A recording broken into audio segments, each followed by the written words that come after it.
Hello guys, നമുക്ക് വീട്ടിൽ തന്നെ ഷവർമ ഉണ്ടാക്കിയല്ലോ. അന്നേരം ഞാൻ ആദ്യം തന്നെ ചിക്കൻ മാരിനേറ്റ് ചെയ്യാൻ വെച്ചിട്ടുണ്ടായിരുന്നു. ആൻഡ് ബേസിക് ആയിട്ടുള്ള മസാലാസാണ് ഇട്ടത്. മുളക് പൊടി, മഞ്ഞൾപ്പൊടി, പിന്നെ കുറച്ച് ഉപ്പ്, കുറച്ച് കുരുമുളക് പൊടി, ഇതൊക്കെ ഇട്ട് നമ്മൾ ഫ്രൈ ചെയ്യാൻ വേണ്ടി ചിക്കൻ ഇട്ടു. ആ ഒരു സമയത്തിൽ നമ്മൾ ക്യാരറ്റും ക്യാബേജും ഒന്ന് ചോപ്പ് ചെയ്തെടുത്തിട്ട് കുറച്ച് ഉപ്പും കുരുമുളക് പൊടിയും കൂടെ ആഡ് ചെയ്ത് നന്നായിട്ട് മിക്സ് ചെയ്ത് വെക്കുക. പിന്നെ നമ്മുടെ വീട്ടിൽ ഏത് മയോണൈസാണ് അവൈലബിൾ അതും കൂടെ ആഡ് ചെയ്ത് നന്നായിട്ട് മിക്സ് ചെയ്യുക. പിന്നെ ഈ മയോണൈസൊക്കെ ഓപ്ഷണലാണ്. നല്ല ഹെൽത്തി ആയിട്ട് കഴിക്കാൻ താല്പര്യമുള്ളവരാണെങ്കിൽ മയോണൈസ് ഒന്നും ഇടേണ്ട ആവശ്യമില്ല. അപ്പോൾ നമ്മുടെ ചിക്കൻ ഫ്രൈ ആയിട്ട് വന്നിട്ടുണ്ട്. അന്നേരം ഇത് ഒരുപാട് ഡീപ്പ് ഫ്രൈ ആക്കണ്ട. പിന്നെ ഞാനിവിടെ ചെറിയ ചെറിയ പീസ് ആക്കിയിട്ടുണ്ട്.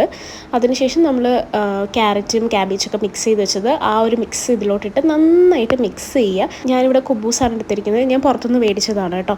ആൻഡ് കുറച്ചുകൂടെ മയോണൈസ് അപ്ലൈ ചെയ്തിട്ട് നമ്മൾ ആ ഫില്ലിങ്സ് ഒക്കെ വെച്ചൊന്ന് റോൾ ചെയ്തെടുക്കുക. ആൻഡ് നിങ്ങൾക്ക് ചപ്പാത്തിയിലൊക്കെ ഇത് റോൾ ചെയ്യാവുന്നതാണ്. അതൊക്കെ നമ്മുടെ ഓപ്ഷനാണ്. സോ ഇത്രയുള്ള ഗൈസ്. എൻ്റെ കുട്ടി വീഡിയോ ഇഷ്ടപ്പെട്ടെങ്കിൽ ലൈക്ക് ചെയ്യുക, സബ്സ്ക്രൈബ് ചെയ്യുക.